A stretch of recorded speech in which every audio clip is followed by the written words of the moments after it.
জাফলংয়ের মাজারের থেকে দেখা যায় যে পাথরের মাজার এই জায়গাটাতে বিশাল একটি, উঠতে অনেক অনেক কষ্ট পরিশ্রম লাগছে এবং এই জায়গাটা অনেক ডেঞ্জারাস, মানে পাথরের পাথর, এই যে পাথরটা ঠিক মাঝখানে কিন্তু উপরে আছে, আমরা নিচু হয়ে এদিকে উঠতে হবে।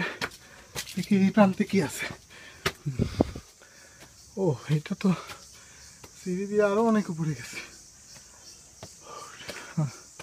সময় খুব কম হাতে, এই কারণে এই জায়গাটা অনেক সময় দেওয়া ছিল, আসলে সেই সময়টা দেওয়া সম্ভব হচ্ছে না। আর নিচে আমার পার্টনাররা সবাই অপেক্ষা করতেছে, আমি একাই মাজারের উপরে উঠেছি। এখন দেখতে পাবেন যে এই দেখেন এই রাস্তাটা দিয়ে আমি কিন্তু উপরে উঠেছি, আবার আমি এটা দিয়ে ব্যাক করতে হবে। এখানে কিন্তু পুরা জনশূন্য এলাকা, লোকজনের কোনো খবরই নেই।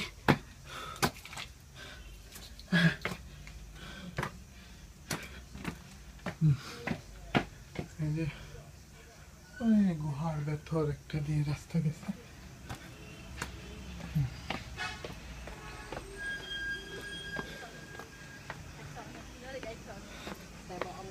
ছেলে আর মেয়ে বসে আছে লোকাল।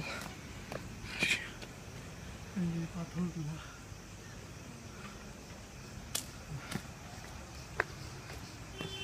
নিচে নামতেছি, যে বাংলাদেশ দেখা যাচ্ছে, এখান থেকে বাংলাদেশ জাফলং যে বর্ডার সেটি দেখা যাচ্ছে।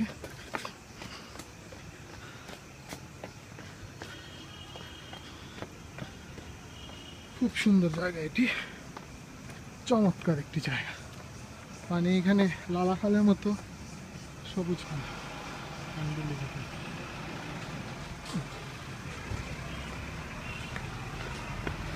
এবার এই জায়গাগুলো আমি উঠেছিলাম পাহাড় বেয়ে, আমি আবার ব্যাক করছি।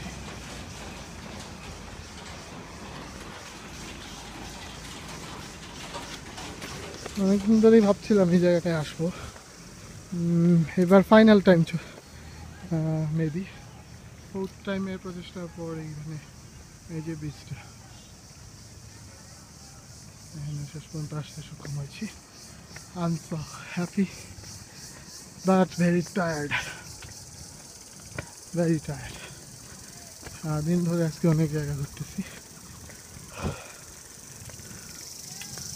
এক্সেলেন্ট প্লেস, ডাউকি বর্ডারের কাছে,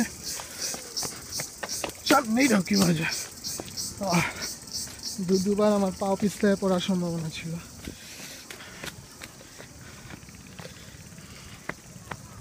অনেক টায়ার্ড লাগছে কারণে হচ্ছে।